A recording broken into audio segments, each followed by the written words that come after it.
This is a Ben Frank Connection presentation.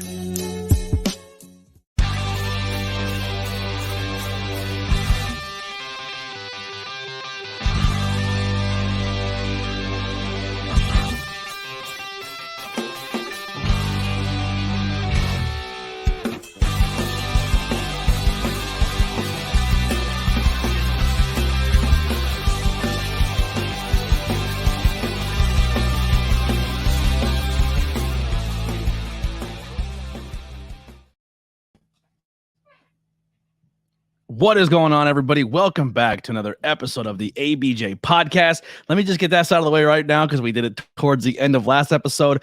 Now in conjunction with the Ben Frank Connection. If you're wondering what that is the new podcast team of the ABJ Podcast and the Opinion City Podcast. Those guys are out of the half of them are one half is from Philly, the other half is from New Jersey. We don't judge them from being New Jersey. We still accept them. But the reason why we're called the Ben Frank Connection, because what brings us together is the Ben Franklin Bridge. Beautiful. What a great analogy. We are looking for other podcasts to join our network if you guys want to come and join the team.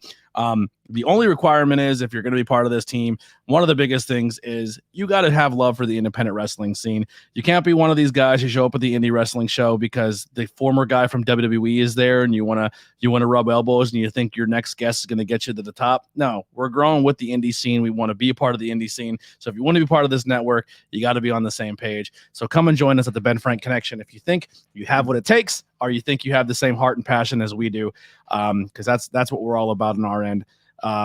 If you have any, if you want to contact myself or follow on social media or support, the links are below for merchandise, t-shirts. A whole bunch of new t-shirts are always dropping. You can come hang out with me on the Discord, or as we like to call it, the Cult of ABJ. So come and hang out with us on the Discord, as well as all that fun stuff. And check out the links below for my guests, whether it be merch pages, social media, or where you can find them and support them as they progress in their journey. So without further ado, let me bring in my guest. Super excited for this one. We met a while back. Actually, there was a 2-day thing. We recorded heavyweights as well as frog sport, or I believe in the same weekend. And it was my trial run into behind the scenes. I didn't do commentary at the time. I literally brought a trunk full of podcast equipment and said, if any of this can help out the show, let's use it. And it all became cameras and hard cams and commentary and the whole nine. And that's how I jumped into this business with Camp Leapfrog. And one of the people who were the star of that night was my guest here. And I'm sure we'll get into that performance a little bit. So without further ado, let me bring them in. Max Zero. What's going on?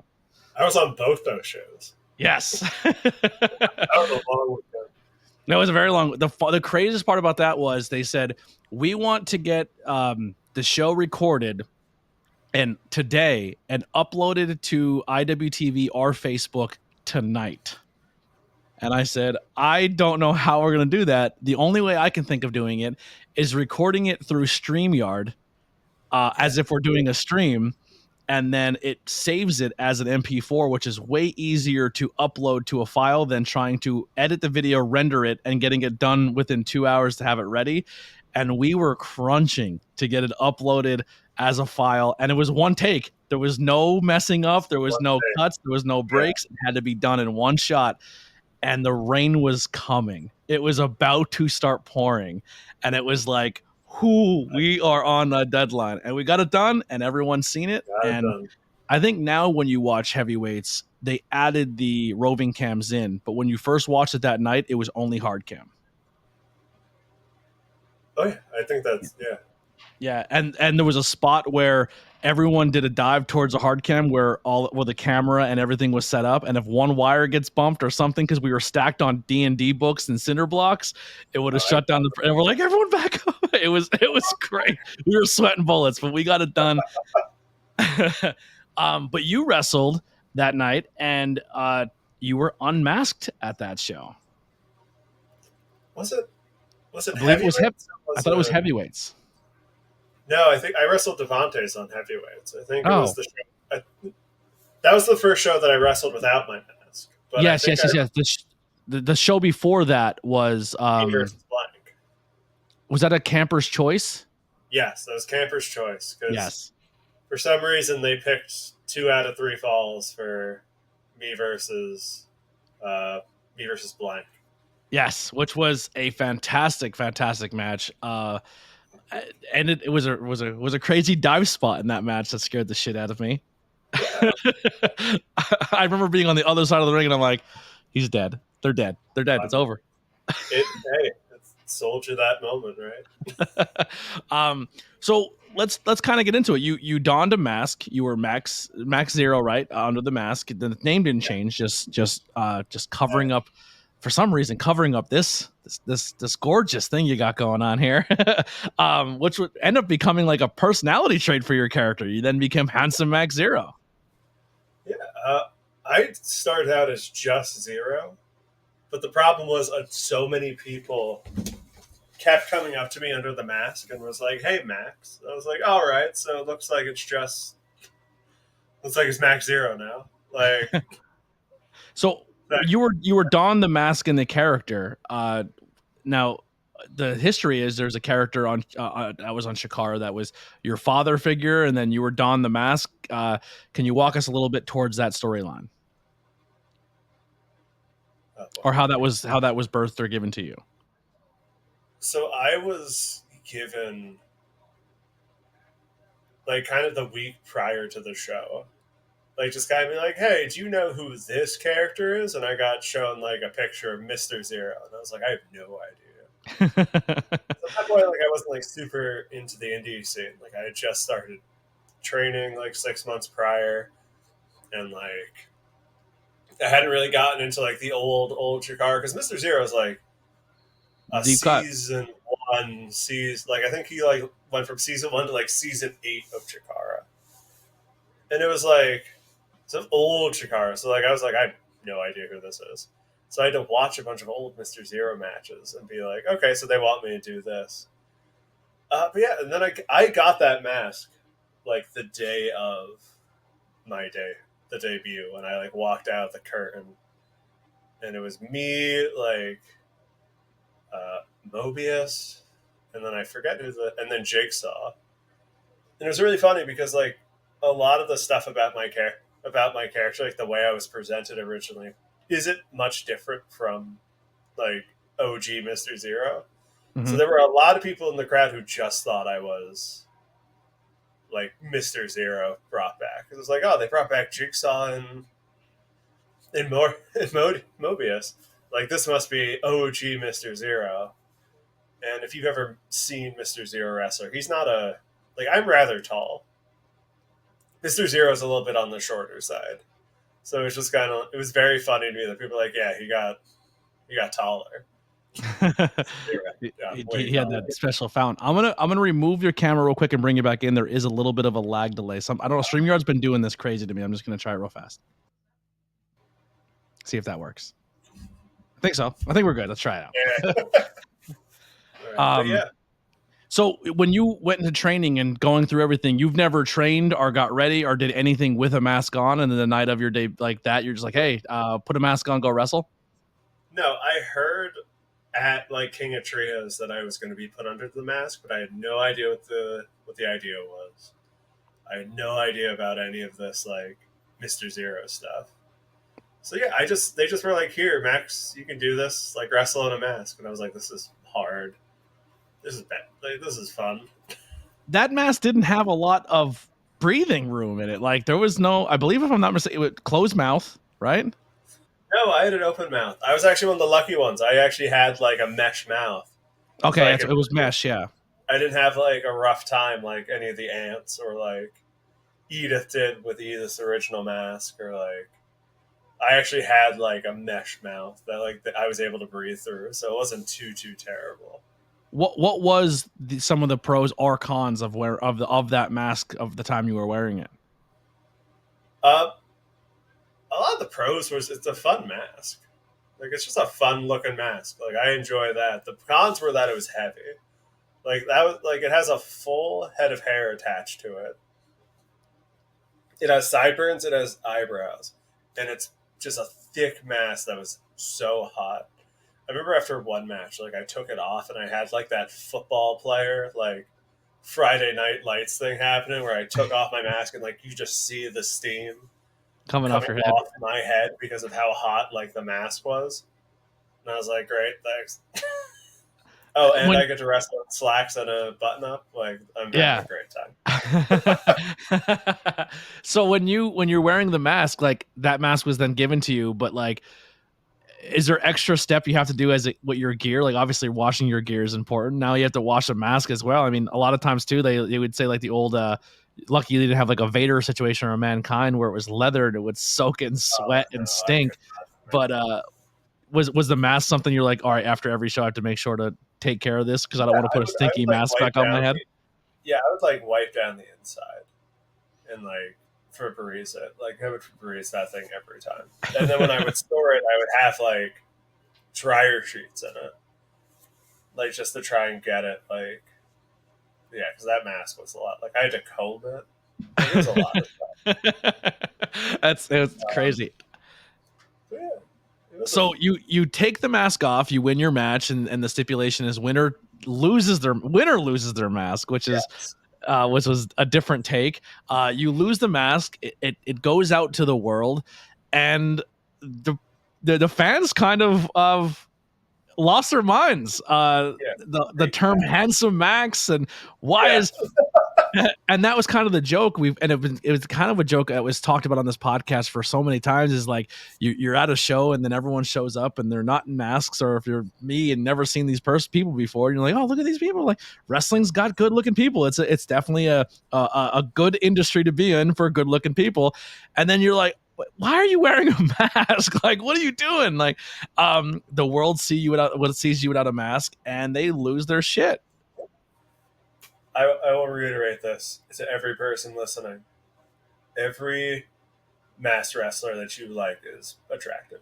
Yeah. Every single one. Yep. We are a very attractive group of people. How did you take that internet buzz after it all was said and done? It was very weird because I've never thought of myself as like a particularly like handsome individual.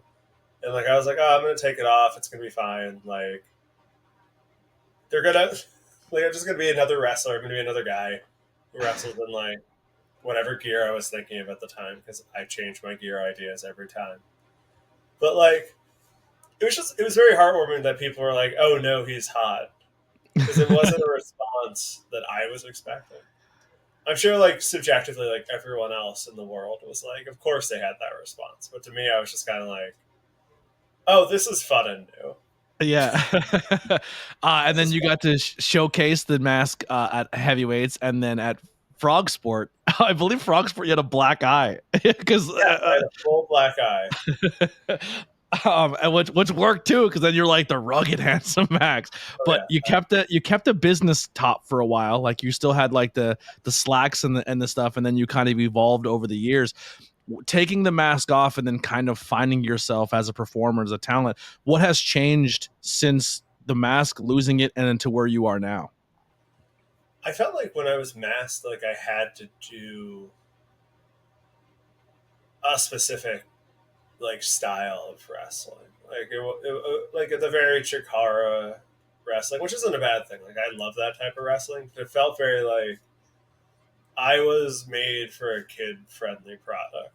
Like, and that's what it felt like a lot of time. It was like, I'm a wrestler, but I'm a wrestler who does the wrestling for all ages, and like, I can't do like the scary stuff. Like, I have to do like the fun stuff. Like, I always had struggled with finding like shtick for Zero when I was masked.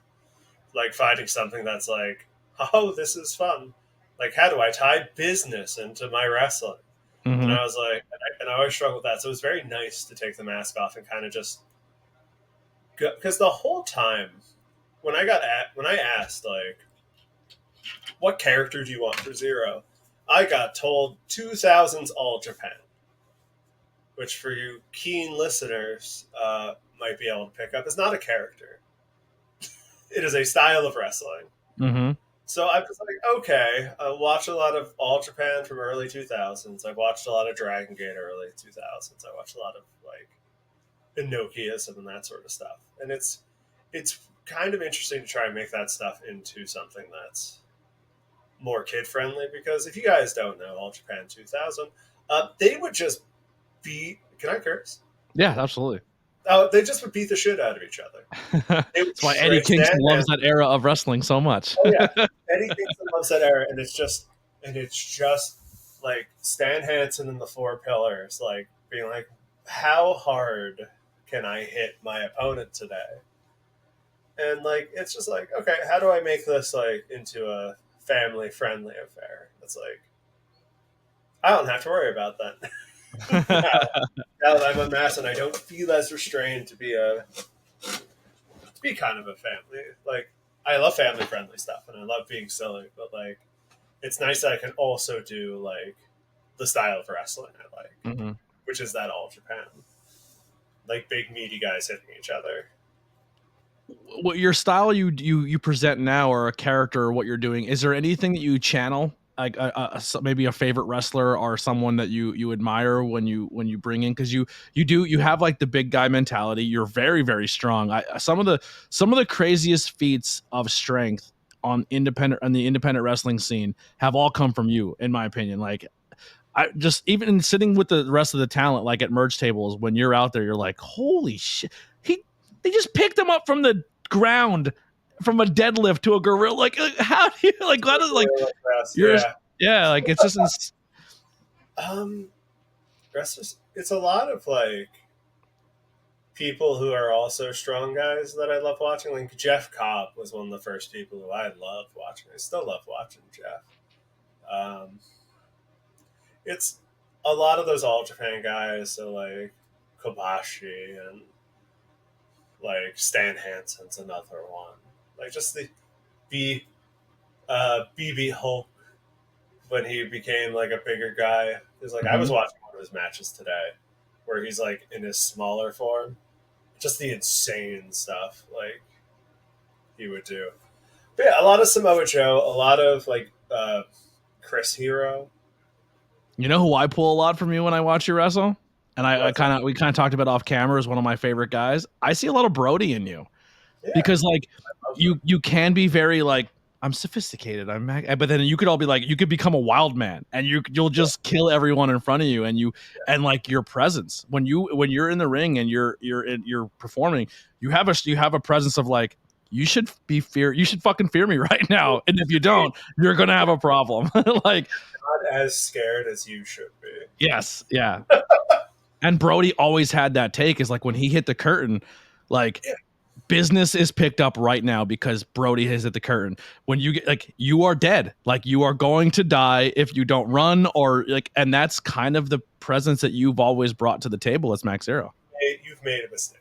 Yes. If you're booked across from Max Zero, you're having a bad day. It's one of those things, because it's also like I love that aspect, and then I also love the fact that I do the Kurt Angle like goofy shit, and that's like, yeah, I'm one of the things I've always tried to say when I'm thinking about Max Zero stuff is like, Max is allowed to be goofy because he's absolutely terrifying. Like, I'm allowed to say dumb shit because what are you gonna do? Like, you're gonna wrestle? You're gonna get in a chop fight with me? like this silly stuff happens because internally Max is always like, I like, good. If you say something, I get to fight you. If you don't say something, like, cool. Yeah, like that's bell's already ringing. Max Zero tells that. Yeah, that he is terrifying. Like, you should not want to be in that ring. So when you kind of like to backtrack a little bit here, when is your earliest memory, or when did you fall in love with professional wrestling? I know the exact answer to this. So I'm a baby when it comes to wrestling. I started watching wrestling. I don't remember the year now. Now that I said, I remember exactly. But I do know the match. It was CM Punk versus John Cena at Money in the Bank. My brain works today. But, Money in the Bank, that match, because like I'd always like kind of like, I had a bunch of friends who watched wrestling, and they're like, you should watch the pay-per-view, and I was like, okay, whatever, I'll watch it. And I did, and I was absolutely blown away by it. And then I got into wrestling. My one friend was an old school 80s fan. And he was like, here, I'll lend you some of my DVDs. And I was like, wow, this is less interesting, but still cool. Yeah. Because like he gave, I don't know why he did this to me, but he gave me like whatever WrestleMania is, the one where Ultimate Warrior fights Hogan. Okay. And it's just like one of those manias that no one remembers other than the fact that like, Other than the main event. other than the main event, and even then the main event is like real not good. Yeah. But like you know what, get in the comments. Like, without looking it up, name me one other match that happens in that WrestleMania. I'm not even going to give you the number. I can't. I'm not going to give you the number, listeners. But if BP was here, BP's probably listening at home and he knows the entire card front to back. I need you to tell me what was one other match that happened on the Ultimate Warrior, Hulk Hogan, the Tower, whatever it was, the Mega Power. The immovable force meets the no, that was Hogan. That was the build for Hogan and Andre. Oh shit, I forget the name of they called it.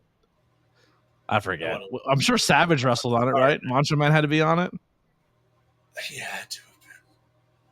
Right? It's that time period. Hold up. Yeah. I don't even know what WrestleMania it is. Let's say 6 or 5. It was 6. What's on this 6. card? Why are there so many matches on this card? Oh, well, WrestleMania, because that WrestleMania, I think WrestleMania 4 is when they tried the 3-day thing, right? When they had it in 3 different venues or 3 different locations. We've been too harsh on modern day WrestleMania, being like they're too long. There's 15 matches. Like you're right, there's one match that goes. There's 2 matches that go above 10 minutes. Yeah, but like there's 15 matches on this card. 15. Who was a celebrity? Does it say the celebrity that showed up? I don't know. For Mania 6? I'm still blown away.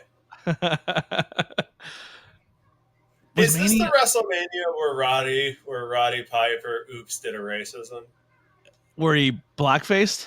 Yeah, is this it might have been. It might be. Yeah, it's Roddy Piper versus Bad News Brown. Yep. Yeah. What a fun. I feel like that's going to be the answer because that's the only other memorable thing. I'm like looking at the card. I think that they took that match off of the network. I don't think it's on the network. Good. Yeah, but the crazy thing is for how much Piper played the race stuff in wrestling, he was a man of the people. Like he liked all people, but that was just the character. Dude, I watched his documentary. He went to Mexico and said that he's going to play the Mexican national anthem for Guerrero, and he played La Cucaracha on a bagpipe. Like he toed the line a lot. Like Piper would not have been able to last in today's wrestling society. I would give money to anyone who could remember that Earthquake defeated Hercules on this card without looking it up. If someone was like, yeah, that's where that awesome Earthquake versus Hercules match happened. Wow. Like they got 4 minutes and 52 seconds too. I just pulled it up as well. Dusty and Sapphire with Miss Elizabeth beat Randy Savage and Queen Sherry. That's what I remember. Savage. I was going to say Savage was definitely on there. That is such a weird. Oh my god. How about Hogan and Dino Bravo? And Earthquake comes back out to the ring as a manager with Jimmy Hart. Ted DiBiase versus Jake Robert. There's like 4 countouts on this. But yeah. There's like 4 matches that you would like to. There's like 2 matches you would like to see, and they both ended in countouts. Yep.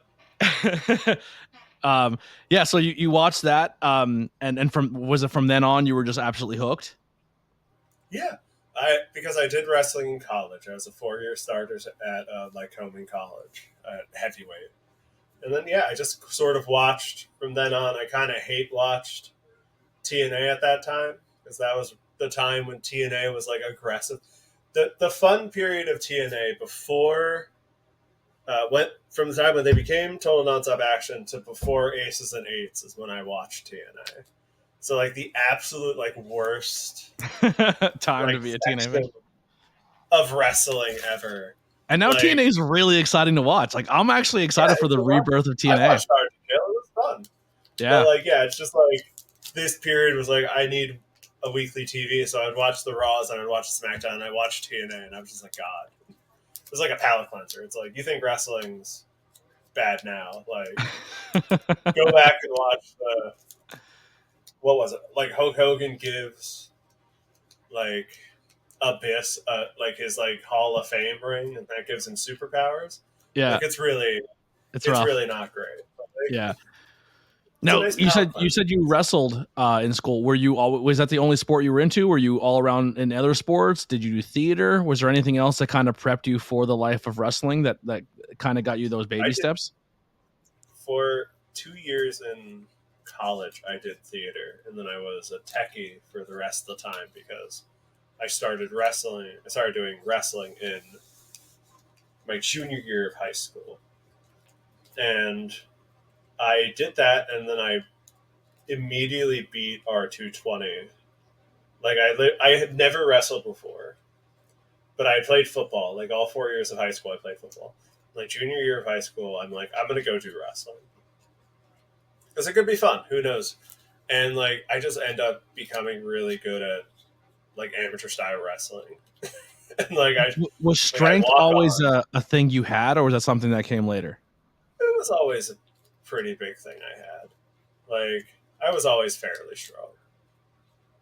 The only like fun story with wrestling I have is I once beat a guy by simply like breaking his will. Just ragdolling him? Oh yeah. Like I kept like letting him up just so I could like pick him up and slam him down, and at one point he stopped doing that and let me like pin him. He's like, yo, I'm done, man. Yeah, I must have done it like 10 times. He was like talking. He's like, just pin me, just pin me. Yeah, he kept getting to his feet, and I would let him to his feet because like he would just like let me throw him, and I was just like, okay, like here's where we're going, and like. Now, what do you think you attribute your strength to? Were you like, were you always just like a strong kid? Was it something you worked at? Was it just good genetics? I think a little bit of everything. Like I'm a farm boy, so like I was gonna say, were you a farm kid? Because you look like a hay bale thrower. My first job, I was a stable boy, and then I was doing horses and that sort of fun stuff. So like yeah, I just always was like fairly strong. Like I'm a big guy, and like I always did sports. I was just a big, strong guy. Like what position in football did you play? I played defensive end. I played defensive tackle and defensive end. Did you lead the league? Led you lead in sacks? No, I was strong side end. So what my job was to block up as many blockers as I could to let everyone else through. And I was fairly good at that because there were some points when I would have like 3 people on me.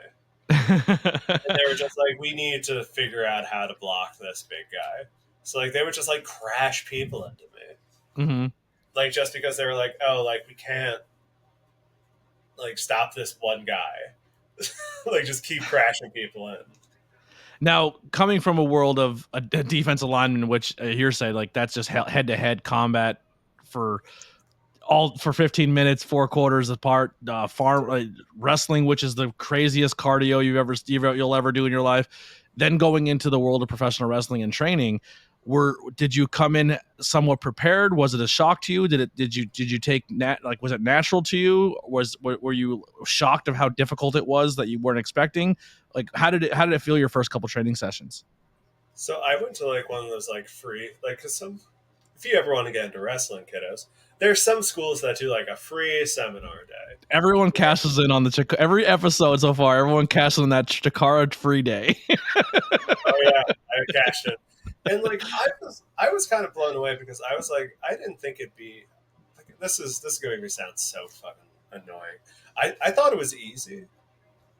Like the day we did. Like they were like, oh, it's gonna be a hard day, we're really gonna work you out. And I was like, I feel pretty good.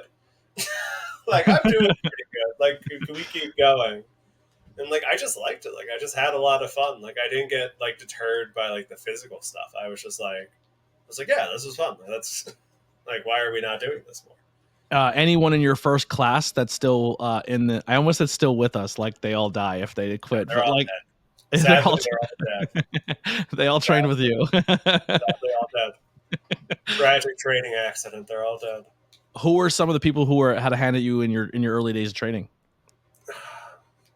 I dealt with a lot of Ophidian, who is an old Chikara guy.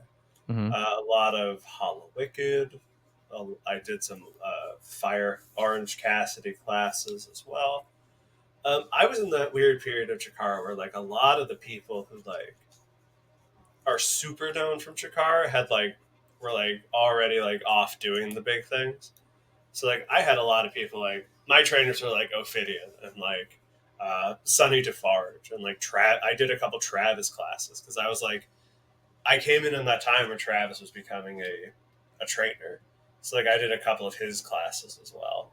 But like yeah, those were the people who really like I spent a lot of time with.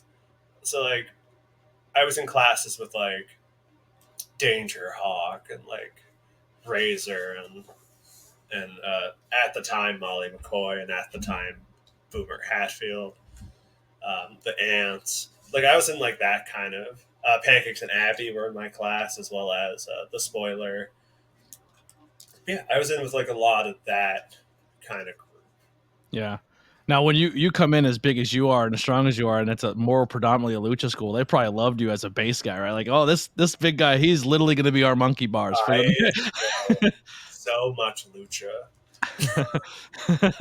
Just like doing lucha, like just like going there and just being like, we're going to launch ourselves off of Max, and I'm like, oh, thank you, I know how to do this. Like, yeah, that was you're like you walked in, you're like, yes, this is gonna be great. But it was also fun because like my strength came and helped because like everyone does the same drills, so they're like, oh, big calyx, you need to do like head scissors. It's like I'm like, okay, I know where this is going. Yeah, like you just start getting in the ring. I'm like, okay, I got you. So, debuting, finally getting your debut. What were the nerves like? Were you excited, nervous? It was because like my first debut, I literally just went out there and like stood there and then crawled around with Jet Chikori. Like that's what I did. Like I literally just like took Jet and like threw him and then like he punched me and like that was my debut. It was literally just like brawling with Jet Chikori. And then my first match would have been like Young Lions Cup, which I was lucky. I was just in a group of fun people. Like my section of Young Lions Cup, we were just like, what if we just did whatever the fuck we wanted? Like, what if we just had fun here? Because it was me, it was Erica Lehigh, it was Oswald Project, and it's this guy from Spain whose name is Matt Stryker. And like we're just like, what if we just like had a blast? And we just had this funny like 4-way match. Because everyone else was like, we're gonna do like dives and stuff. Like we got all this stuff planned. And we're just like, we're gonna have a fun time.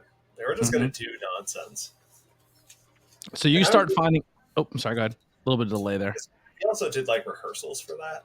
So like we like had like, okay, just like run through your match quick, like at half speed, and like we did, and they were like, cool, yeah.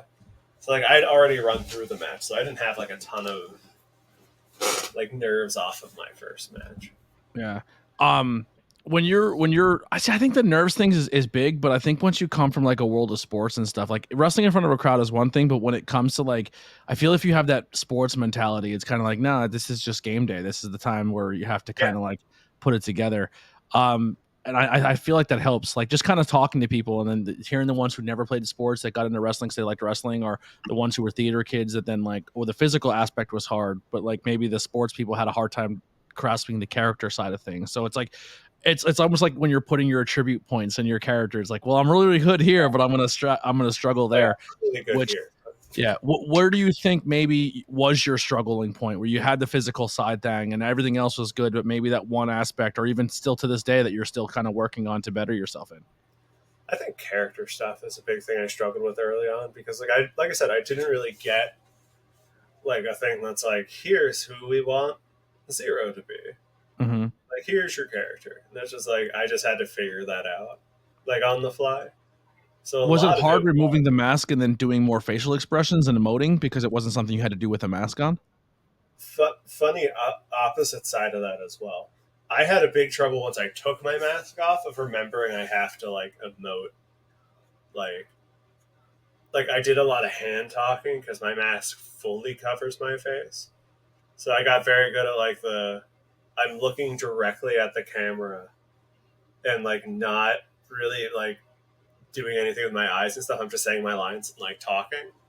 And like I got really good at like doing that where I'm just like, I'm in the mask, so like I don't have to emote as much. Like I just have to look like I have to move like I'm emoting.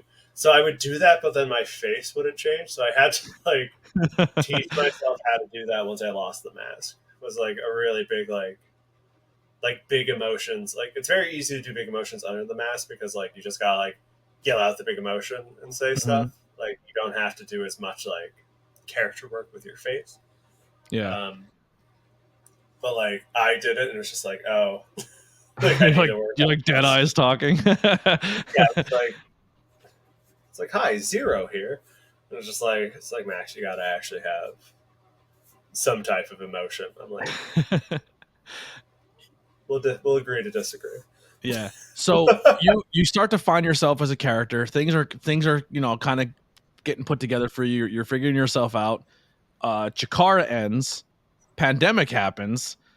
Camp Leapfrog comes during this pandemic. You now decide you're going to change up your character. You're going to take the mask off. And then you have a run here at Camp Leapfrog where you really get to dive into your character. How important was that time at Camp Leapfrog of really finding yourself and working these matches and starting the rivalry with Cece, who's essentially rebirthing himself as well? And kind of just like in a group of people who all had to change and they lost their home and they're like, Camp Leapfrog is more than just a promotion. I try to tell people this when please go watch it. High Tension Wrestling on YouTube. It's all there. It's all free. But it was a place where a bunch of people lost their home, had to find a new home, but also refine themselves as people and bond and come together as people and be there as a family. But then also on the character side of things, find themselves as characters again. Yeah, like find yourself outside. It helped a lot in the sense that like I don't know if he would ever remember this, but Effie was the one who put out the idea that I should like lose the mask or like we should build towards it because it was always kind of like we had never set he was on the Valentine's Day show. I don't remember. Love Frog. Yeah, he was on Love Frog where he which is one of my favorite matches that can't believe Effie versus Edith Surreal was unfucking believable. Edith has bangers at Camp Leapfrog. Edith Effie, Edith Masha in the Soviet death match. Like the Soviet match. Oh my god. Fantastic. He planned to, because like originally it was just like we were gonna have it was me versus CC Boost in a feud.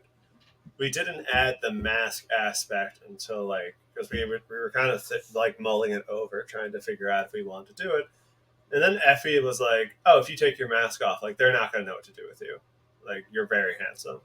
Like he kind of like lit that spark where it's like, "Okay, we're gonna do this." Like, yeah, if Effie says take the mask off, you're handsome. You do what Effie. Oh yeah, you listen to Daddy. Listen to what Effie has to say. Like we're gonna do that. He has a good take on wrestling. He has great takes on wrestling.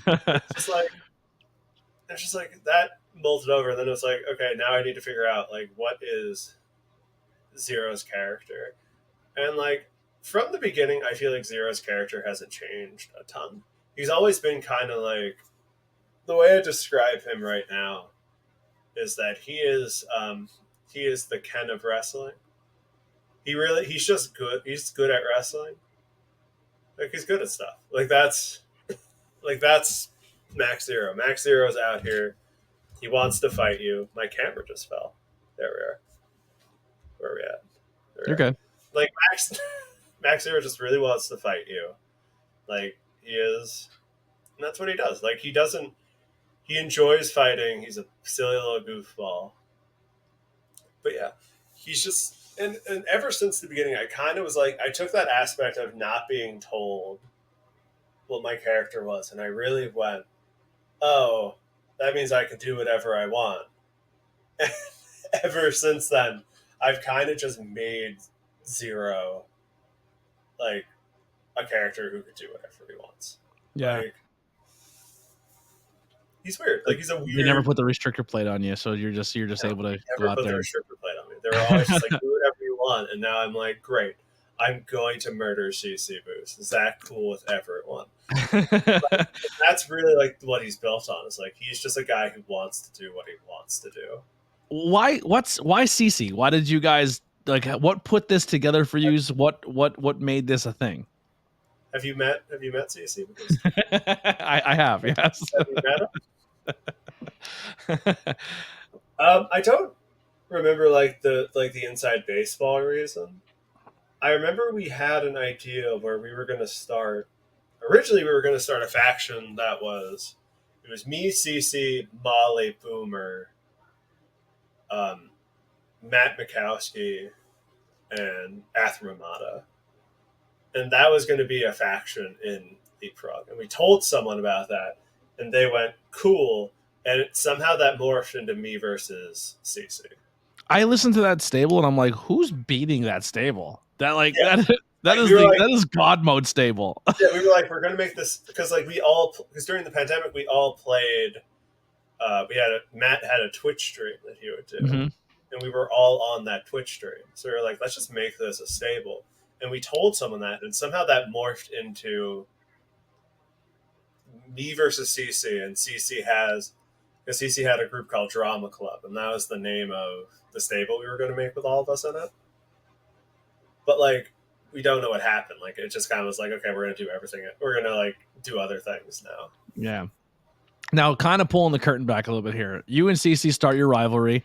Once again, go back and watch on Camp Leapfrog. It sometimes, as someone who was part of production, then joined the commentary team and stuff, I always loved that style and that like, oh, people just go out there and then I became friends with all of you, and I was like, I don't want to see this anymore because I don't want anyone to get hurt. But was there ever a point ever, and I probably know the answer to this because I'm sure there's a match that never happened that's probably still in the works, and I hope to God it never happens. I'm I'm not even gonna say it unless you bring it up. But I hope it happens. I don't want it to happen at all because you guys scare the shit out of me. But is there ever a moment where you guys ever say like, "Yo, we might have went too far there," or like have you ever had that conversation, or just like, no, we need to turn it up even higher? I think there's a point when me and CC look at each other and we go, okay, what can we reasonably do? Like, we're never like we're never gonna try and like legit kill it. Like, we always like go in. It's like, what's the scariest thing we can do that we can do? Like, we're not gonna go in and be like, okay, and then like you just hit me in the head with a baseball bat as hard as you can. Like we really like, we're insane, so we're both like, absolutely we can do this. But like, there's never a point when I don't think we've gone too far, like in the stuff that we've done. There's a lot of things that I didn't think were going to work that ended up working.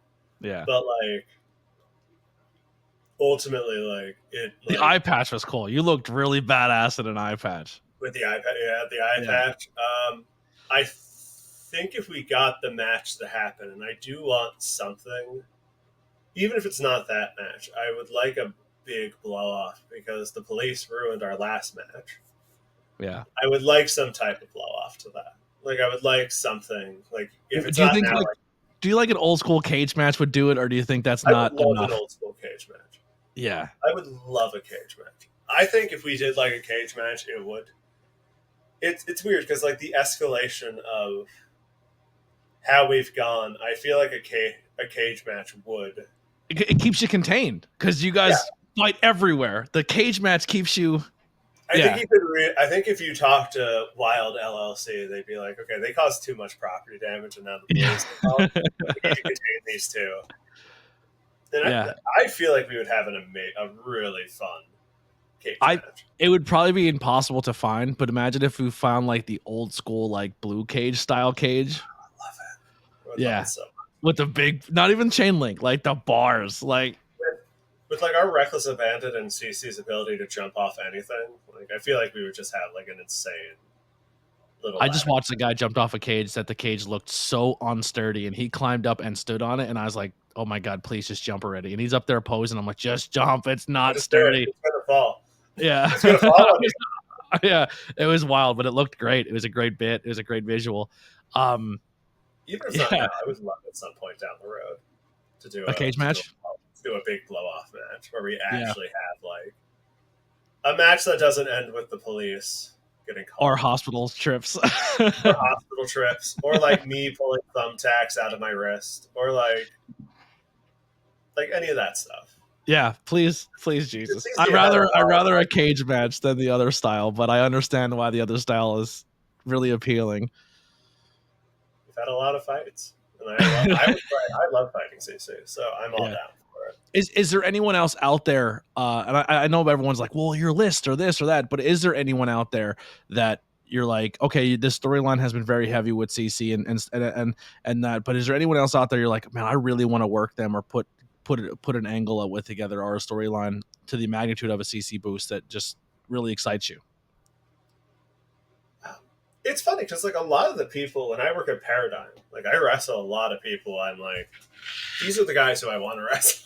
Like Derek Neal. I would wrestle Derek Neal every day of the week, like and twice on Sunday if given the option to. I love wrestling that man. Is it anyone in the Indies or do you specifically? Yeah, anyone in the Indies. Yeah. Here's my problem. I haven't watched a lot of the Indies recently. Like I've been a bad indie wrestler and I've not watched my indie wrestling. My indie wrestling is not that great either. I just got live TV again so I can watch mainstream wrestling. So my indies has been really rough the past 9 months. I would love wrestling Rip Bison or like Perry Von Vicious, like any of those guys up at Grind. I really like a lot of them. You'd eventually have to get your Effie match, right? Like Effie kind of helped create. I have to get my Effie match, and yeah, but yeah, like a lot of those, like yeah. If the story comes, like because the CC story wasn't like I don't think we originally were like we're gonna have you fight CC Boost for 2 years. I think it went like they saw that scramble that we had at Love Frog, and we had an angle where CC pulls my mask off. And I think that was supposed to lead to me unmasking, but we liked all that stuff so much that we were like, we're just going to have you and CC wrestle for like forever. Yeah. So I always liked the idea, and I think I probably pitched it, but the CC thing was too deep that it was never going to go over. But like, only because I feel like if you're going to, someone has to match your crazy. Like, and CC matches your crazy, but the only other person in Leapfrog who has that same like, oh, I'm actually in fear when they wrestle, is Edith. Like, when you watch her wrestle, like you're like, is this the end of Edith? Like, she is taking on some serious contenders, and Edith Max match is kind of exciting. I've only wrestled Edith once, and it was in a scramble match. That was like the most insane scramble match of like named people at Leapfrog. It was like me, Edith, Big Game Leroy, and like the big old nerd Big Game Leroy, and Ryan Mooney. It was just like this wild like 4-way match that we had. It was just like, what if we just did the craziest shit? I think it was on the first Halloween show. Like it was like a pre-show match. Yeah. And it's like, what if we just did shit? That was so much fun watching people put together a match, because exactly what you just said. What if we just went out and had fun? And that was really everyone's mind state going into it, and it made magic. Yeah. Like what if we just went out there and had a grand old time? Now you said you wrestle a lot in Paradigm. Where can people find that? Is that an IWTV? Is that a Paradigm YouTube? Is on Fight Plus or whatever. It's called something else now. But previously it was Fight Plus. It got bought by somebody, like Thriller or something. Yeah, I think it is Thriller. I think it's. Yeah, Thriller. I've subscribed to Fight Plus, so I'm gonna look it up. All my Paradigm matches are on there. If you were telling someone to go watch a match from there, what would be one to highlight? Watch me versus Matt Mikowski. Sold. Is that recent or is that? Me versus a dude named Troy Parker, which is coming up on the most. I don't think it's out yet, but it's on or it'll be out when this comes out. Hey, yeah. It'll be out. Me versus Troy Parker.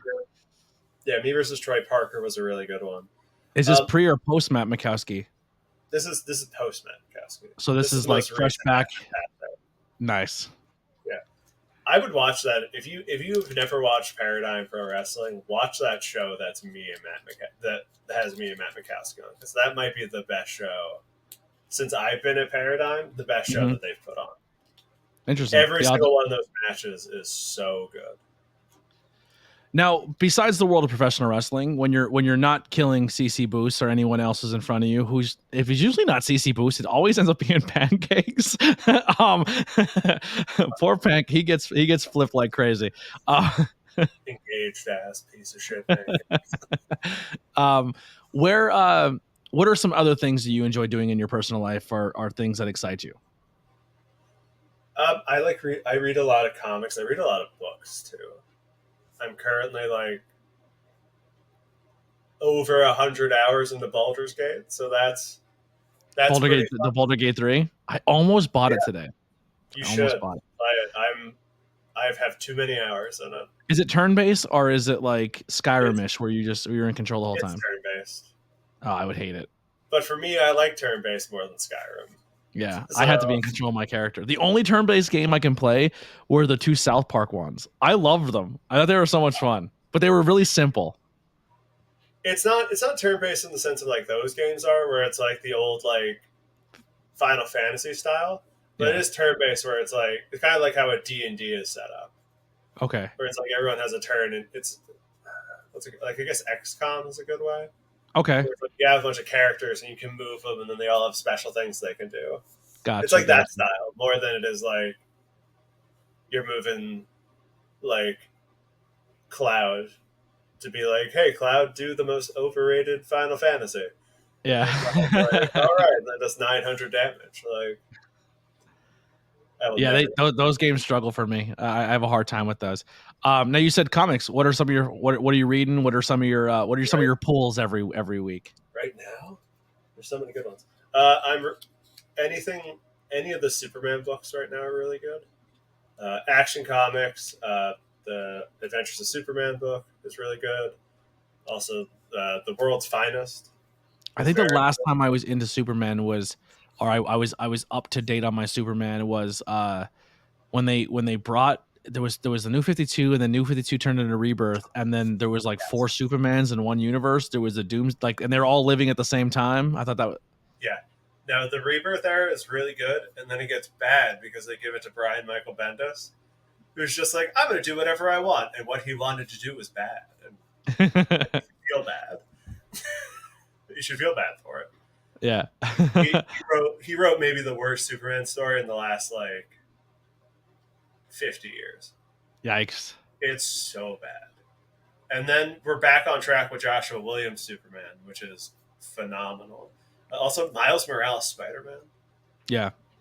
The new Miles Morales series. Really good. So good. I always wait till this runs over, and then I buy the big book of all the stories in one. As you should. This run is so good. A lot of the X-Men stuff I'm still reading because I'm really enjoying the Krakoa age. Yeah, I think the last stuff I was reading was I was reading the Superman stuff. Not Superman. Batman. I'm a huge Batman guy. I like Batman. And then what the fuck was I reading? I just started doing the new Daredevil, and then everything, my life turned upside down, so I didn't read anything in a long time. But the new the next level of Daredevil, or whatever it was called, I forget. Oh, I would continue reading that book, because that book by Chip Zdarsky, if I can talk. Yeah, it's probably one of the best Daredevil stories ever told. Yeah, that's what they were saying. It was like on the same level as what's his name, when Frank Miller brought back Daredevil. Yeah, no, it's really good. But yeah, that's what I've mostly been reading. Like, so reading, gaming, that's kind of like your home. Yeah, home I base? do a lot of D&D stuff. I run a D&D campaign with a bunch of wrestlers, which is always a fun time. We were gonna do one on our Discord, and it never took off. I've never played D&D in my life, and I want to try it just to see like what it's about. But I feel like I would annoy everybody because I don't know if I would take it seriously. Everyone in half the people, I would say just do it, because like half the people in my group have never played D&D. I think there's one person There's one wrestler in my group who has ever played D&D before. All the rest of them have never played. Okay. I have zero idea what's going on. And I have to stop every 5 minutes and be like, this is not how that works. So I played a game. It's like a Cthulhu game, but it's like a board game. And what's that? Call of Cthulhu? I don't think it's called Call of Cthulhu. I think it's called something else. But the premise is like, as the game goes, more and more monsters keep getting spawned onto the board.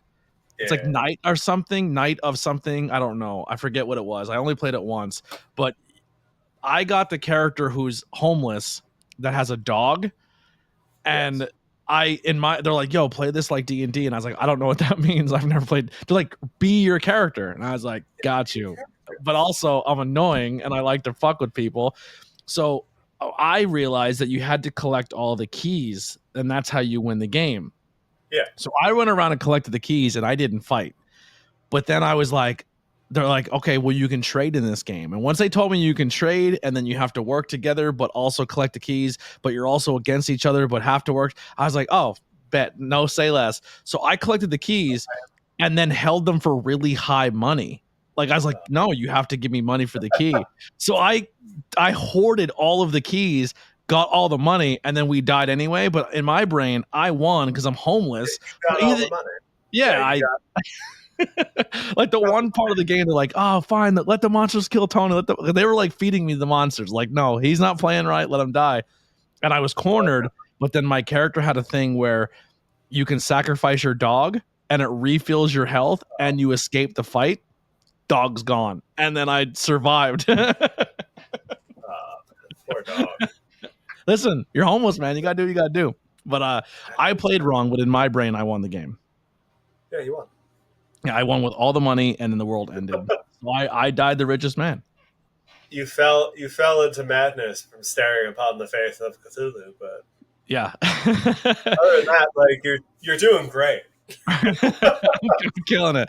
So yeah, if I ever get my own my first ever D&D game, I'll message you and tell you how it went. So 2023, crazy year for everybody. I know we're a couple months into the new year, but what would you say was something in 2023 that was good for you, that you excelled in in the industry of pro wrestling, things that you found to be successful, things that you found that you have to work on? Overall, 2023, how was the year for you? I thought it was pretty good. Like, I wrestled a lot of matches that I didn't wrestle like a ton. Like, I'm not one of those wrestlers who's like, if I don't make 100 matches in a year, like, I'm going to be mad at myself. I'm like, no, I'd much rather have like 30 matches that I'm proud of than like 100 matches where like 50 of them were like whatever matches. Mm-hmm. Like, I'd much rather do like the shows that I want to do and wrestle the people I would want to wrestle and like work for people who I would want to work for, rather than do like I've done like 75 matches. It's like, cool, like that's great.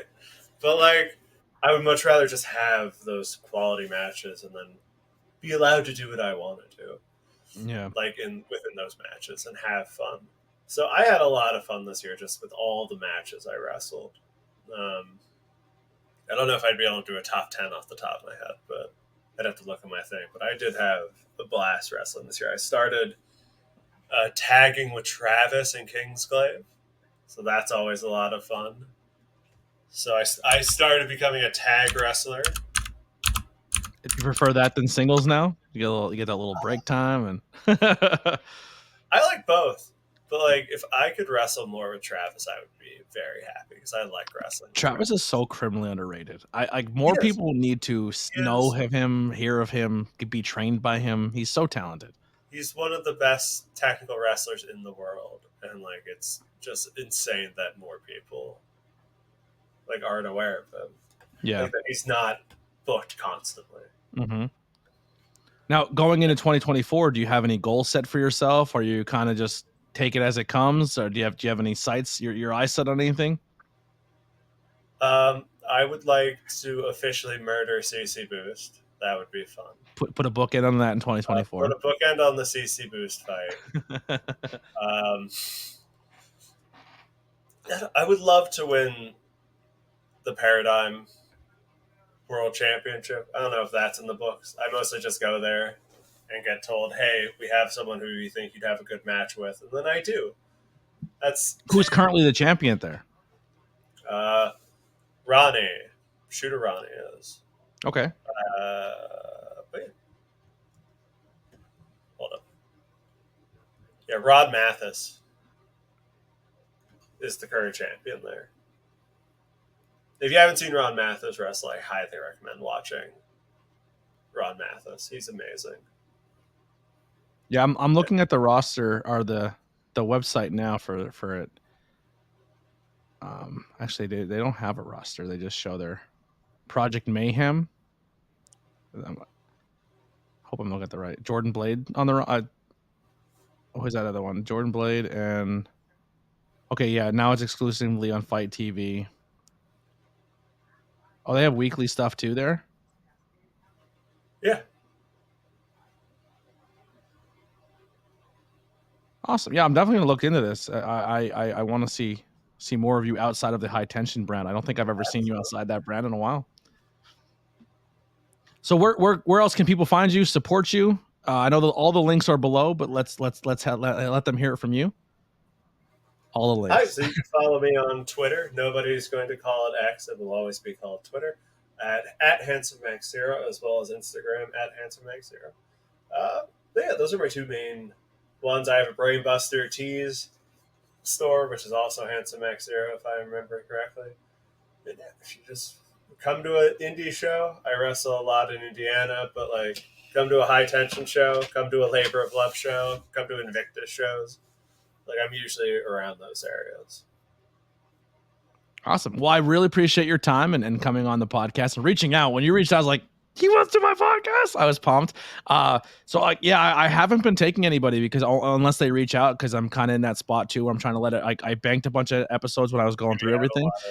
Yeah. Now they're all kind of like airing as it goes, which is good. Cause I think there's a lot of good interviews and content. So I can't wait to, for people to see what's to come. And plus I have that other stuff coming out, coming soon. Little Chavo Big China coming. Yeah, it's going to be a lot of fun. But check out the links below. Support the podcast. Support my guests and everything else that's coming soon. I never announce next week's guest because sometimes I don't know, and this is one of those cases. So no idea who's next week. Well, what's that? It could be anyone. It could be anybody. It could literally be anybody. It might. What if we do back-to-back? It's just the next 3 episodes are all Max Zero episodes.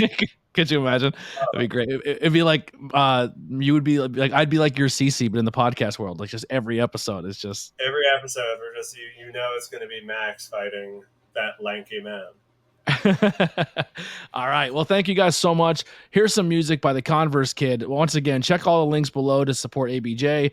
People who make my merchant, my links, my merch, as well as the people who do the amazing things like the intro, outro music, and all that. Check out the Ben Frank Connect and everywhere you can find them. And we'll see you next time on the ABJ Podcast.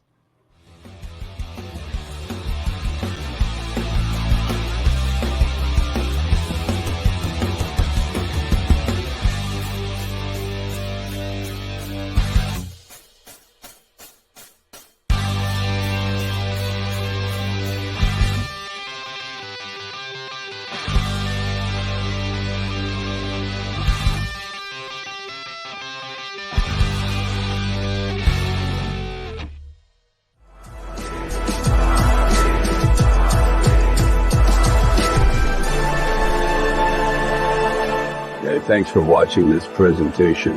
Like, share, and subscribe for more.